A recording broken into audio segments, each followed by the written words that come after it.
Сегодня дело туркменских блогеров Алишера Сахатова и Абдуллы Орусова вновь возвращено на рассмотрение в прокуратуру города Эдирне. Об этом сообщил Туркменский Хельсингский фонд по правам человека.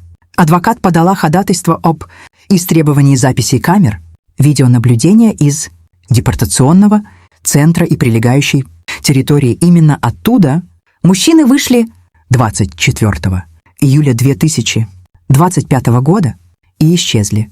С тех пор их местонахождение неизвестно. Ранее дело уже передавалось из Эдирне в Синоп, затем снова было возвращено обратно. У родственников брали образцы ДНК. Проводятся процессуальные действия. Но главный вопрос остается без ответа. Где они? Тем временем отец Алишера Сахатова поехал в Ашхабад и лично обратился к президенту Туркменистана с просьбой помочь в поисках сына. Это был крик отчаяния отца, который уже многие месяцы живет в неизвестности. Исчезновение людей сразу после выхода из депортационного центра – это чрезвычайно серьезное обстоятельство.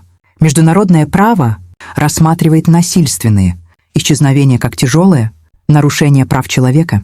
Перемещение дела между ведомствами не может заменить прозрачного и эффективного расследования.